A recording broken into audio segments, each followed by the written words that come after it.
Welcome to the Driving Change podcast on the Evergreen Podcast Network, where we live at the intersection of neuroscience and storytelling. If you love great stories and you love understanding the mindset it takes to be a world-class change agent, then join us as our fascinating guests from all walks of life unpack their unique journeys of perseverance and passion, of expertise and experience, and be inspired to use your own story to drive change.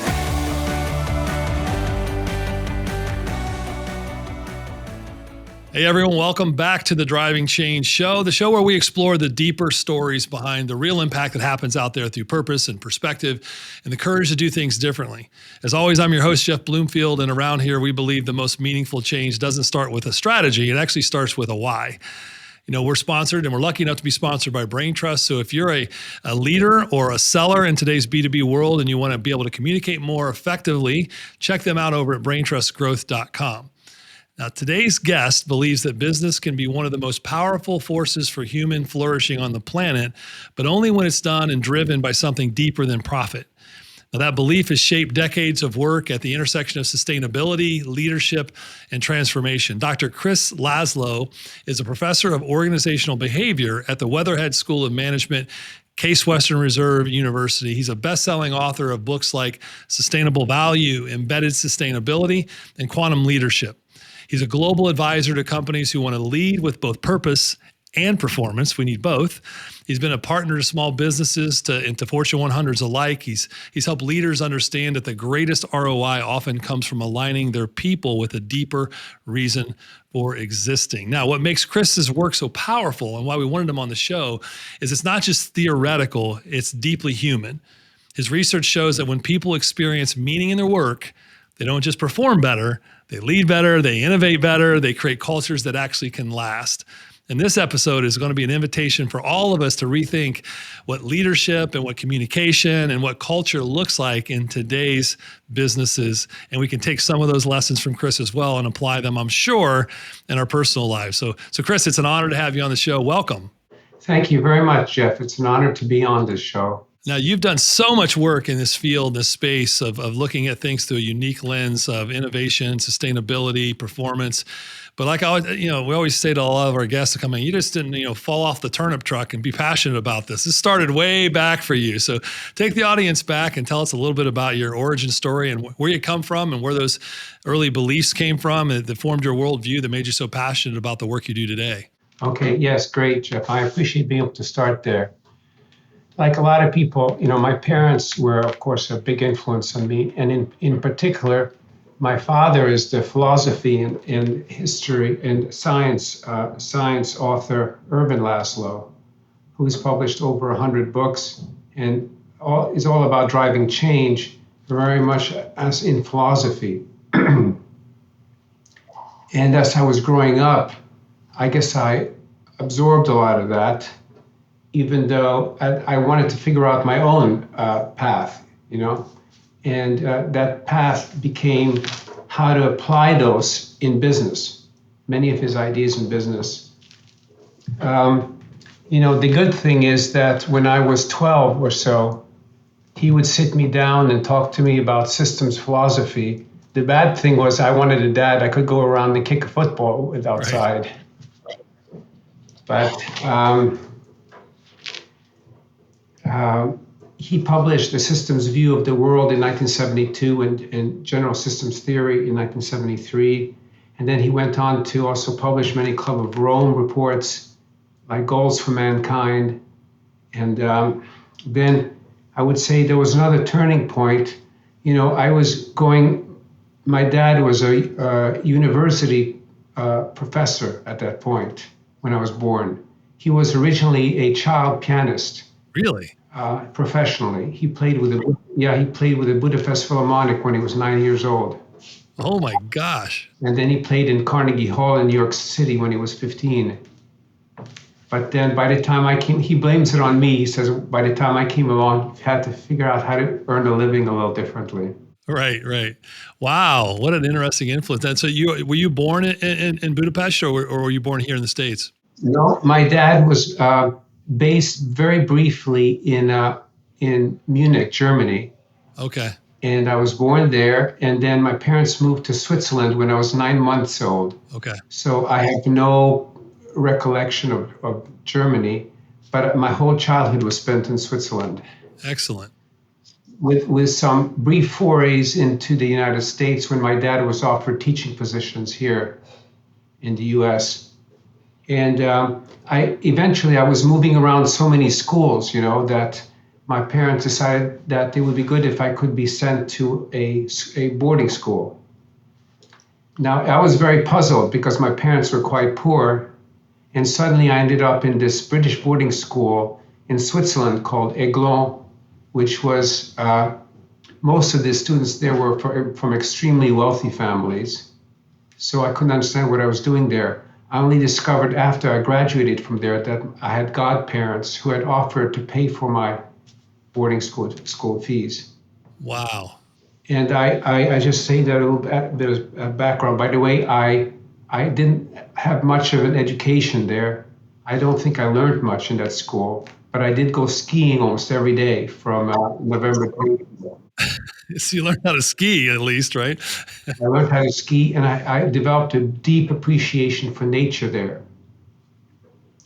And then I had like a turning event in my life. I was 15 or 16 when, for some reason, every morning the whole boarding school community would come together in a big gym for morning assembly.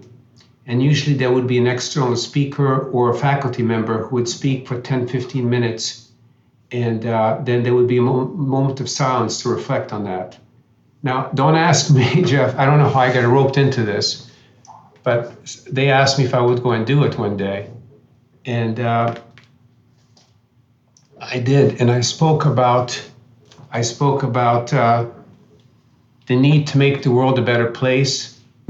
And, there was so much wealth in the school. And I just wanted to raise the awareness of this great amount of poverty in the world and the responsibility that we all have to make the world a better place. So I spoke to the school assembly for 10, 15 minutes, and it's like I discovered something in myself. It just felt meaningful to me. And I almost like recognized in myself that this is something I wanted to be, a path that I wanted to be on. So that was, I remember that was an opportunity that did provide me with more of a path that I wanted to go down that path. So do you think that the environment there, with you coming from not so much from very humble means, but yet being really dropped into this world of privilege, really showed that? Was there something there where you recognized that even a lot of your classmates and students just didn't have that perspective that you had before, and then you realized there was a whole nother world that didn't even recognize what was the rest of the world might be struggling with? I think so, yes. That's true. Isn't that fascinating how those moments in our lives translate into something that ends up becoming a calling or a purpose for us? Yeah, it felt like that was the beginning of a calling. Yeah. And then I went from there. I went to the U.S. to college, undergraduate. I went to a small school called Swarthmore College in Pennsylvania. And there I had the good fortune of having some really wonderful professors who supported me. Professor James Kurth, who was a wonderful political science teacher, and then Robinson Hollister and Bernie, I forget his name, Bernie, I forget his last name. He was a chair of the economics department. They were very supportive of me, and I ended up majoring in economics. But then came a second aha moment for me, and that was that what I was learning in economics, and then when I went to Columbia University for graduate school in economics, I learned that businesses pursue profits, and then separately they think about ethical issues and compliance to government regulations. And my father had always been speaking only about the ethical side, never about the business side, the for-profit side. So it seemed like it was a bit either or like in business, ethics was an afterthought. So I started getting interested in this question: why does it have to be either or? Why can't businesses make a profit by doing good? Is that not possible? And that really set me off on the journey, which after graduate school, I went to work for a small consulting firm, a boutique strategy consulting firm that became part of Deloitte Touche. And I joined one of Deloitte's corporate Fortune 500 clients for 9 years. And I did what a lot of young people do, which is try to make my way in the world and, accomplish something that was more like a tangible career success.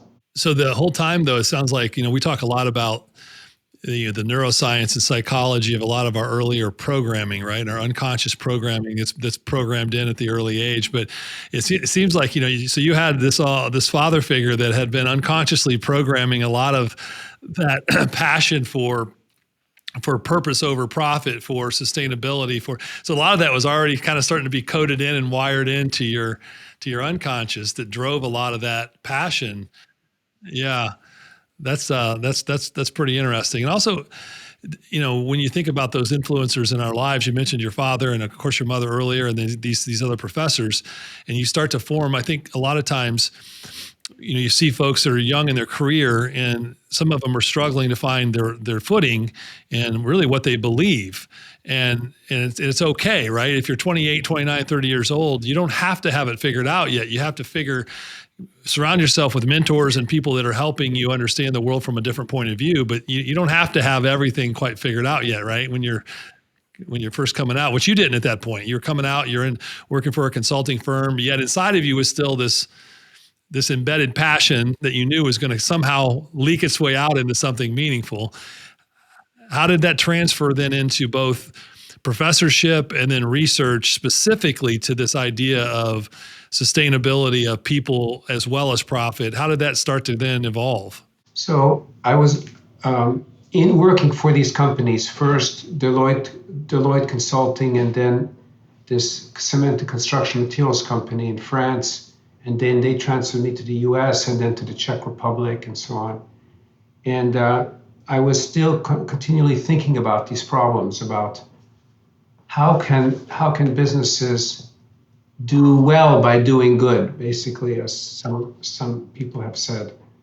And so I found an opportunity when I was in Paris to find at the University of Paris, where the Sorbonne is, I found a professor there who was willing to be my thesis advisor.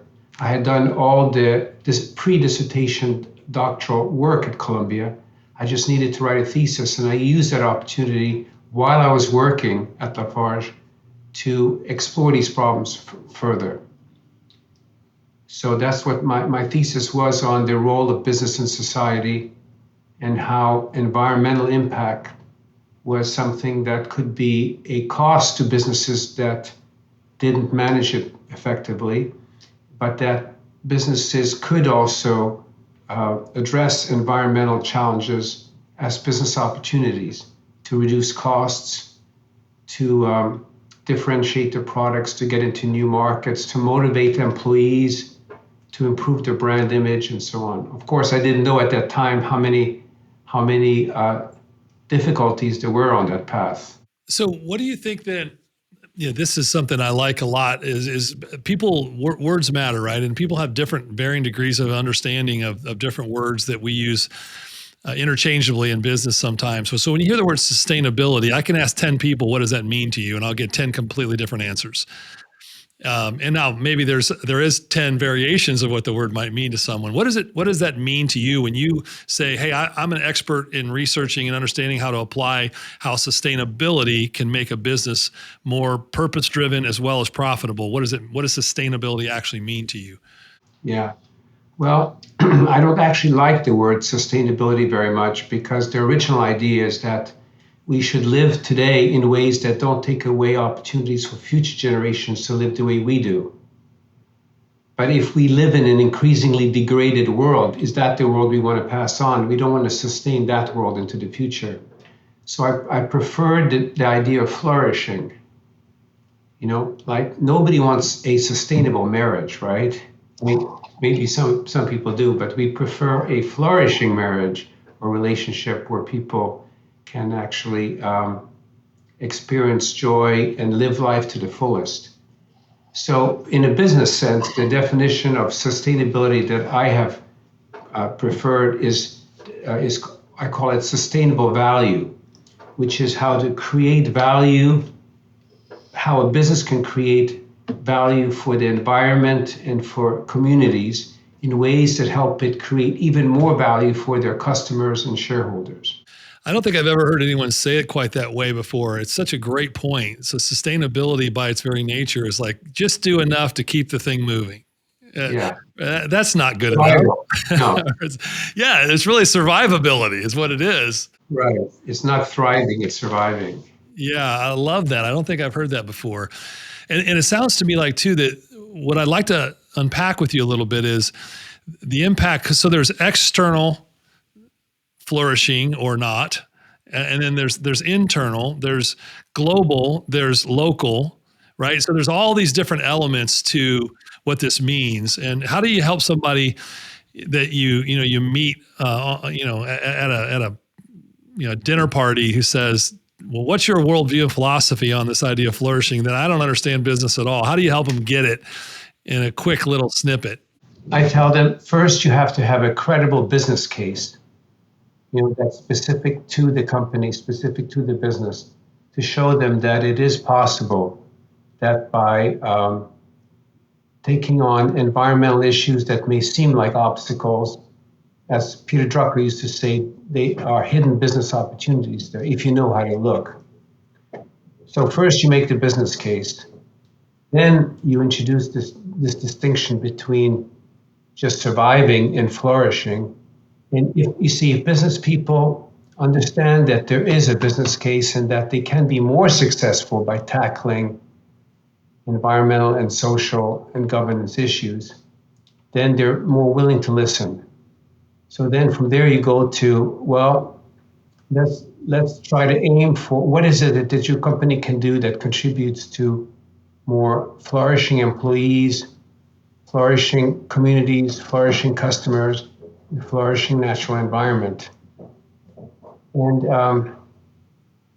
at that point, pretty quickly at that point, you get to a place where people want to know, is the business case enough? Or let me put it this way, I realized in 2011 that a really powerful business case for sustainability or for flourishing was never going to be enough, because business people will do the low-hanging fruit, the easy stuff. Conserving energy, cutting waste, reducing materials intensity, and so on.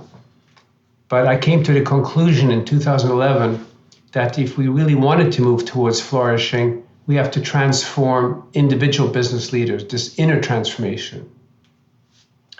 So I did 5 years of research. I was lucky to find a funder, a very wealthy Chinese industrialist, who over the phone asked me about doing this research, and he asked me how much it would cost to do, and I told him $500,000, and the next day he transferred like $250,000 to begin this research. So I did 5 years of research. This is what led to the book in 2019 called Quantum Leadership. And that's not so much about the relationship between business and society. It's the relationship between individuals and their environment. Fascinating. You must have made a pretty good business case to him on the phone to get that kind of action. So with this in mind, then I think what everybody has a different point of view and perspective on their own level of experience. But when I think about what you're talking about here, it gets to be a little bigger than a breadbasket really quickly. And then I think to your point, because of human nature and self-preservation, and then when you add stress into the system, we not only, you're an economics expert, so the old Daniel Kahneman and Tversky prospect theory, loss aversion, right? So as humans, we're gonna take action at twice the degree to avoid losses as we are to pursue gains. So you can pitch the sustainability gain message till you're blue in the face, but it may not actually drive action. That's right. We need to change who people are being. Yeah. And that's not a intellectual concept. That's the question of what people do in their daily lives. Yeah. That was really one of the results of the research I did, is that every day we do things that connect us more to the world around us or disconnect us from the world around us. And if you are disconnected from others, disconnected from yourself, from your own life purpose, disconnected from the natural environment, and disconnected from the transcendent, whatever that might be for you, then that's where you make stupid decisions, do things that are harmful. And so that's what we explored when we interviewed, dozens and dozens of CEOs around the world. And we did some quantitative studies as well with businesses, over 300 businesses, to look at what are the practices of CEOs that are really committed to more than just the easy stuff. And what we found is that business people who are engaged in daily practices, at the end of our book, I have over 110 practices of connectedness, I call it.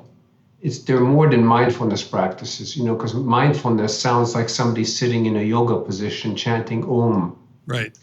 But in fact, people have all sorts of ways that reconnect them to who they are, connect them to others in high quality relationships, or also feel connected in nature.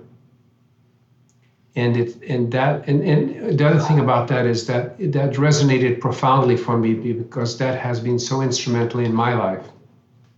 My way of being connected to self, others, and the world has been in running. So what I'm curious about there is that, so you've interviewed all of these leaders and CEOs across the globe, it sounds like, and you started to see themes that popped out on those who were leading organizations that were focused on not just sustainability, but flourishing. And you found 100 plus actual behaviors that you could adopt that were consistently effective in this space. Did you look at it from the on the other side of it at organizations that were not, or did you just really strictly study the ones who were doing it right and try to understand the behaviors there? That's a good academic research question, but in fact, we did not study both. I was really focused on what is it that allowed business leaders to pursue doing good, not just because of a business case, but because of who they are. So one of the questions I have on this thing, because this is fascinating to me, we coach a fair amount of leaders in different companies. I find that culturally, there's some differences based on the environment, but primarily from a human psychology standpoint, the amount of stress induced in the system and the leader's inability to handle the stress relative to these practices is proportional to the negative effects that they have on the company that they're leading. Did you think that's an accurate statement? I think that's accurate. We live in a world that is very divisive. Would you agree? Yes. And most CEOs, at the end of the day, they have so many competing pressures and stresses on them that it feels like it's very easy for their lives to feel fragmented, like fragmenting. So the more stressful it is, the more important it is that people have practices in their life that, so there's a lot of research to back this up. There's the work of Barbara Fredrickson, for example, who's a scientist of human behavior who wrote a lot on the broaden and build theory, that if you engage in practices that create joy and positive emotions, that changes your brain and changes the neuroscience, actually. And Tony Jack has supported some of this work as well. I think you interviewed Tony Jack, right? Yeah, absolutely. So, what he looked at was how positive emotions trigger the parasympathetic nervous system, which allows you to think more creatively, more open, more relationally, whereas negative emotions trigger the sympathetic nervous system, which puts you in a fight or flight mode, which is great for focusing on that saber-toothed tiger that's outside your cave and presenting a big threat, but it doesn't lead to durable change.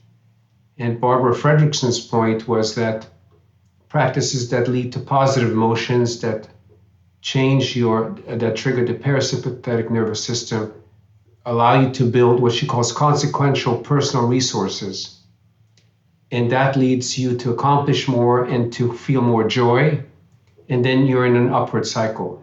That I'm laughing because you get to interview a lot of amazing people, and this concept you're bringing up, everyone knows it's true. Like, you know it intuitively when someone says it. Like you just said it, our listeners are going, "Yeah, that makes sense," and then they'll turn off this podcast and they'll go back into their grind and jump back on their hamster wheel. Yeah. And the ability to manage yourself into that upward cycle, Right. it becomes almost impossible for so many people because of the environment that they've created. So based on your research and based on everything we know from your work, Tony Jack's work, Barbara's work, Dr. Boyatzis' work, emotional intelligence stuff, we know so much now about this positive emotional attractor, the mindset, and then what it does to put you in a position to be more impactful. How do we actually go about that? So here's what my fear is, Chris, is that so many leaders that are living today in so much stress, they're like, Jeff, that's great, but that feels a little foo-foo. I'm being measured by the board based on our profitability, based on the performance, based on shareholder value. And they take all these very transactional metrics that are scoreboard metrics, and they drive toward those with pure stressful passion because that's their fight or flight, right? And they don't really know that if you slowed down and backed up and did what you just said, the scoreboard would get there faster. So how do you help them understand and break that cycle of chasing those performance metrics that they've been conditioned to chase? And that's that Navy SEAL mantra of slow is smooth, smooth is fast. How do you get them to recognize that? I think it's all in the sequencing, When I've been working with many large corporations, senior executives of large corporations the last few years. And I think what I see is that they first want to understand, is this going to make sense for their careers and for their business? And once they understand that it does, that there is a business case for it, then having them understand that who they're being is just as important as what they know and what they do. Who are they being? Are they being aware of how their actions impact others and the world around them? Most of them recognize that they don't have that level of awareness. And then we talk about the role of connectedness. The role of being deeply connected to self, others, the world, the nature, and the transcendent. And I found that almost to a last person, if you get the sequence right, executives are very open and welcoming of this, and they want to do this in their life. And they understand it's not about taking on another activity. It's about doing what they already do differently. Excellent. Okay. So this idea of the connectedness to self and then connectedness to others, connectedness to nature, and then connectedness to transcendence, whether that's whatever your faith base might be. Right. That's the sequence. Yes. And then you teach leaders how to start with connected. Is that the right sequence in the way that? Yes. Yeah. The business case, and then you get to this distinction between flourishing and sustainability. And to get to flourishing, you have to do something in your life that creates positive emotions and that changes your way of being. And that's not some conceptual exercise. It's not about acquiring new knowledge. That's very basic. It's really about things you do in your ordinary life. And then I engage them in different practices. Yeah, give me a good example of what you would coach me to do to help me become more connected with self, as an example. Let's start there. Well, I would ask you to start with, what do you do today that gives you a sense of being more connected to you? So what do you do at the end of a long, tiring day that re-enlivens you? For me, it's probably music. So I love to play the guitar and I love to write music. So that's. Your question is interesting because at the start, I did propose to executives certain things. But because I thought certain practices, like, for example, going out and immersing yourself in nature, everybody's going to love that. No, that's not true. Some people, they don't want to, they don't have that relationship with nature for whatever reason. Or meditation. It works for some people, it doesn't work for everybody. Is it a case where, though, this is probably a little bit of a loaded question. I'm trying not to have my own personal beliefs attached to it. If nature, if connectedness with nature, if we know that it's a multiplier, it's a force multiplier to effectiveness, and that no matter who you are, if you're human, there's already an inherent connectedness that we should have with nature, but you were born and programmed to always be indoors, and you don't say you like nature. Is that something that you need to break through? Or you would say, no, if they don't feel that connectedness there, don't force it. I would say the latter. I think the discovery process that a person goes through to find what it is that they can do every day to feel more whole, yeah, in a divisive world is critical. Now, here's the big question that I'm sure I would hear many leaders that we work with bring up. And I can't wait to hear your answer on it is, well, Jeff, this sounds great, but I just don't have the time. I mean, you got me connected to 4 different levels of connectedness with myself and others and nature and God or transcendence. And man, I'm just on the go from the moment I wake up till I got so many demands on my life. So where's the time? Well, how do I do that? How would you respond to that objection, if you will? I would say it's not so much about taking on added activities, about looking at how you do things already now. So how do you open meetings? How do you run meetings? How do you close a meeting?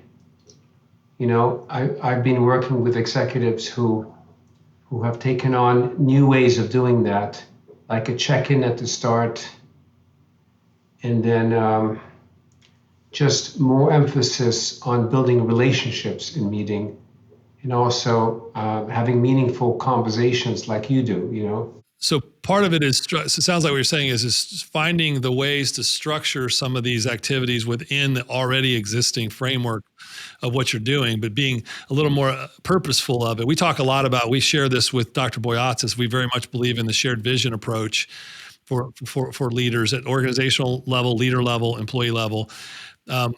Is that a good framework for you in your mind? Is we call it vision and values, right? So understanding the vision, but also the values that undergird the vision, and then being able to share that across inside an organization so that people understand where you're coming from. Yes, I've read a lot of Richard Boyatzis' work, and he's a colleague in my department. So we've talked about this, and I'm fully on board with his notion of resonant leadership and what that entails in terms of shared values, in terms of how you communicate with the audience. But my question was, what are the antecedents to that? What leads to somebody to be a resonant leader?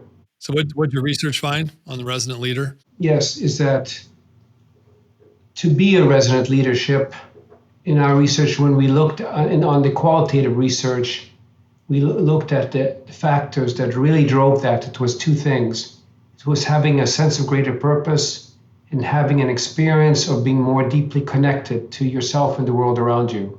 And by the way, this is building on a lot of excellent research. For example, Mitroff and Denton published an empirical research piece in the MIT Sloan Management Review in 1999 that showed that for most executives, a sense of flourishing comes from feeling deeply connected to yourself and others. I think, again, that makes intuitive sense. But what you're proposing now with quantum leadership and now the new stuff that you're working on and writing on is how to do that, right? Helping leaders recognize how to do that and giving them the tools to do that with. Yes, and for them to make it possible for their employees to do that. And you can't push this on people. You can't tell them, do this activity.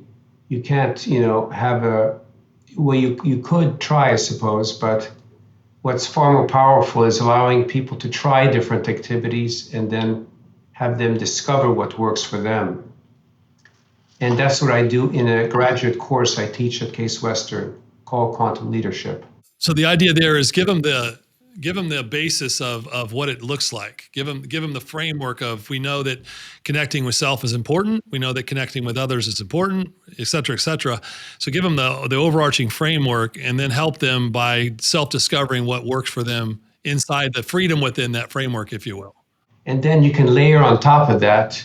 I like to layer on top of that insights from the new science, particularly quantum physics, that tells us that reality itself at least at the subquantum level, at the subatomic level, is deeply interconnected and whole. We could probably end up having a whole nother episode about collective consciousness and some of the work that you're probably thinking through on that, right? Because we're starting to learn all kinds of crazy stuff at the quantum level. It is, that's right. And I think collective consciousness is something that comes out of this worldview that consciousness itself is not necessarily a product of the brain, but is a property of the world around us. That we tap into. We tap into. It is, that's the word I use. We tap into consciousness. And global consciousness is this shared, I have a definition here, consciousness of connectedness. It's an individual stage of being, like in human development work, It's an individual stage of being based on practices of connectedness and a sense of oneness with others in the world. It's also a collective phenomenon of seeing the whole and committing to solve global challenges, such as social justice challenges. Inequality is a hot topic these days. Sure. After the Bezos wedding in Venice. I just saw that as well this morning, some more articles on it. So what you're saying is if we start to adopt the worldview, if you will, the belief system that when we encounter another person, that they are essentially at a subatomic, at a quantum level, they are just an extension of ourselves. And, right. And when we realize that we're tapping into the same collective consciousness, we have a different degree of compassion for those folks and right. an understanding that they are partly part of us, and we should treat them accordingly.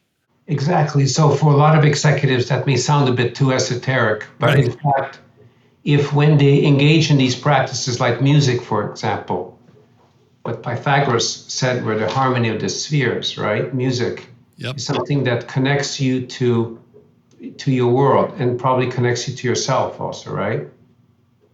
Yes? For sure. Absolutely. If you have that experience of connectedness, and then I tell you, well, guess what?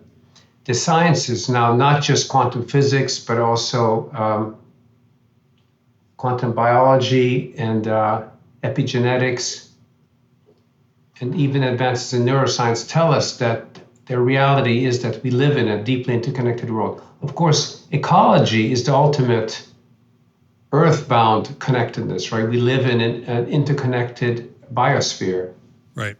And we're discovering to our detriment now that we can't treat it as if it was just isolated parts. Don't you think sometimes, and I'm just an old farm kid from Ohio ultimately, right? That, so at the end of the day, I'd oversimplify things, but don't you think sometimes that we still are we're so ignorant to the bigger picture, even as far advanced as we are in our research and studies of things like quantum mechanics, string theory, fill in the blank, we are still probably 1/16 of an inch toward a 10-mile universe of understanding.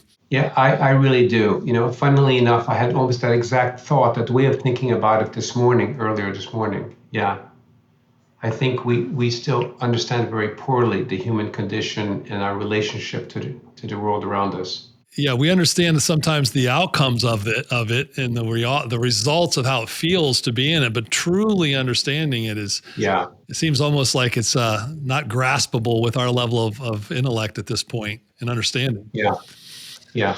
So whereas I have one last question, then we'll kind of land the plane, but I think someone at your level that's done so much research, I'm curious where you come down on this whole AI world now that Pandora's box is fully open and that horse is out of the barn, as my papaw used to say already.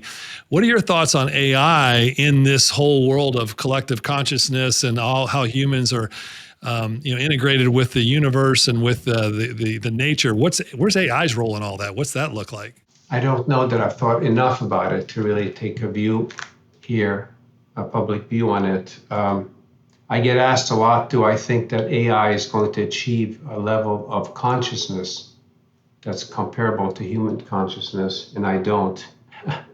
Okay. But I think as far as AI systems today, we know it depends so much on the algorithms and how they're programmed and the data that's fed into them. So the speed at which they are developing, though, is I think it could clearly go, I'm not seeing anything new here, but it can clearly go one of two ways, you know. We already see in medicine and certain other fields that it's hugely helpful. It's hugely helpful to do things that human beings have difficulty doing or do much slower than AI systems can do. But could AI systems be somehow hijacked by evil human beings for nefarious ends? Yes. Of course. I was thinking about this recently and probably overthinking about it. And humans, if you really break us down biologically, I mean, we're just biological computers that are programmed. Some of our programming comes at birth, but a lot of it gets programmed as we go through and develop.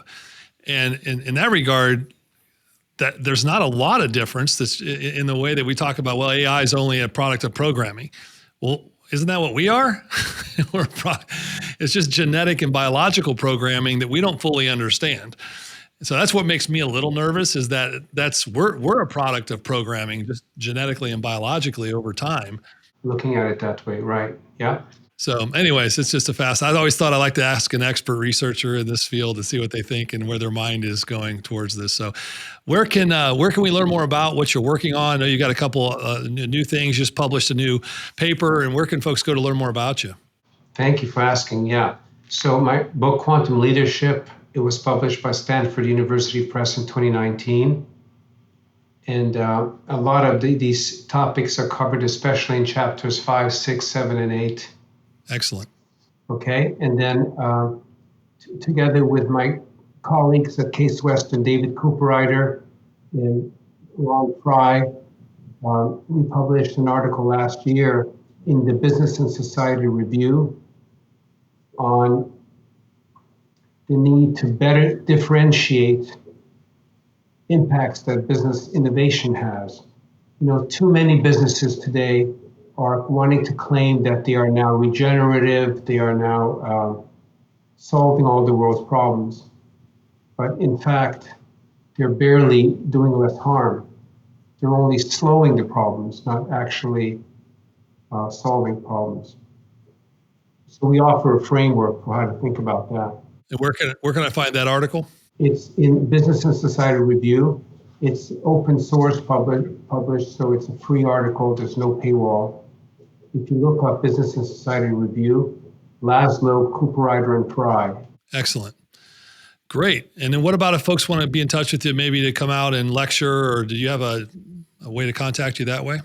Yes, on LinkedIn, I think is a good way to contact me. Excellent. Otherwise, they can reach me by email, of course, at Case also. It's chris.laszlo@case.edu. And I want to leave everyone also with the website, gci.earth, Global Consciousness Institute.earth, gci.earth. gci.earth is that new other project you're working on. That's the nonprofit, right? The nonprofit that is looking at expanding global consciousness and the practices that lead to them. Excellent. Well, everybody, this is Dr. Chris Laszlo, and he's come from a long line of deep thinkers, philosophers, researchers, and he is making an impact on the world and driving a lot of change through helping us understand ourselves and others and the world around us. And if you listen to him and you follow him, you're going to be doing some self-reflection, and hopefully that'll help you that are listening be able to be more purposeful in your life as well. Chris, it was an honor to have you on. I'd love to have you back as you continue to expand your research at some point. Oh, thank you so much, Jeff. I really appreciate it. You're welcome. It's great, good conversation. Thank you.